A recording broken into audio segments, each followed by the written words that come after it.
সারিবদ্ধভাবে দাঁড়িয়ে আছেন।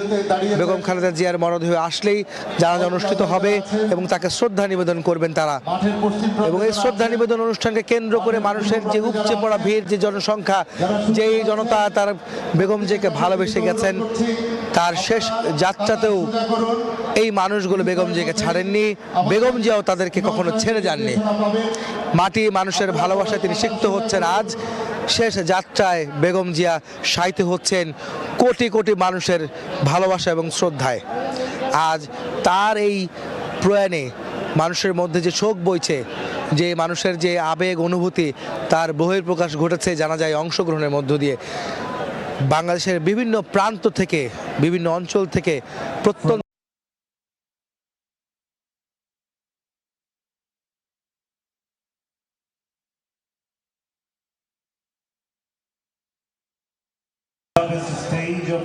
অংশ নিতে ঐতিহাসিকের শ্রদ্ধা, ঐতিহাসিকের শ্রদ্ধা, ঐতিহাসিক এই ঐতিহাসিক এই রাজস্বিক শ্রদ্ধা নিবেদন অনুষ্ঠানে যারা মূলত বেগম জিয়াকে স্মরণ করতে, শ্রদ্ধা জানাতে তারা এসেছেন। আমরা পাখির চোখে অর্থাৎ ড্রোন ফুটেজে দেখছিলাম যে এই মানিক বে এভিনিউর যে তিনটি মাঠ রয়েছে, অর্থাৎ সংসদ ভবনের তিনটি মাঠে কিন্তু অনেকটা পরিপূর্ণ হয়েছে।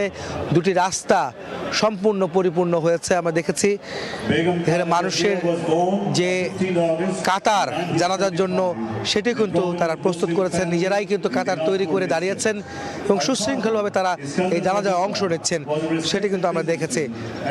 আপনারা জানেন যে বেগম জিয়ার মরদেহ এখন সংসদ ভবনের ভেতরে রয়েছে, যেখানে তার পরিবারের সদস্য অর্থাৎ বিএনপির ভারপ্রাপ্ত চেয়ারম্যান বেগম জিয়ার বড় ছেলে তারেক রহমান, তিনি এই বহরের সঙ্গে আছেন স্থায়ী কমিটির কয়েকজন সদস্য তার সঙ্গে রয়েছেন, বিএনপির নেতাকর্মীরা তার সঙ্গে রয়েছেন।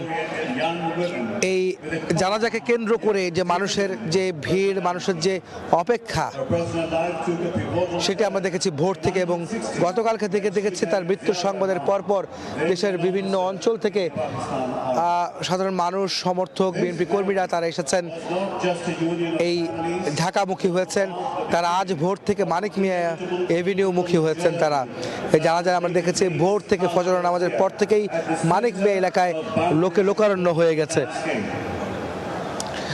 আমরা দেখতে পাচ্ছিলাম এখানে যে জায়ান্ট স্ক্রিনে দেখানো হচ্ছিল, উপর থেকে ছবি নেওয়া ফুটেজগুলি দেখানো হচ্ছিল, দুটি রাস্তা সম্পূর্ণ পরিপূর্ণ হয়েছে, তিনটি মাঠও পরিপূর্ণ হয়েছে এবং একই সঙ্গে শুধু মানিক বে এভিনিউ নয়, খামারবাড়ি, ফার্মগেট, কারণ বাজার পর্যন্ত মানুষ ছড়িয়ে গেছে। মানুষের লোক ধারণ করার ক্ষমতা যদিও আরও আছে, তারপরও মানুষ আসছে তাদের প্রিয় নেত্রীকে শেষবারের মতো দেখার জন্য, জানাজায় অংশ নেওয়ার জন্য। আমরা বলতে চাই যে আজকে এখানে কিছুক্ষণের মধ্যে অন্তর্বর্তীকালীন সরকারের প্রধান উপদেষ্টা ডক্টর মোহাম্মদ ইউনূস তিনি আসবেন, শ্রদ্ধা নিবেদন করবেন।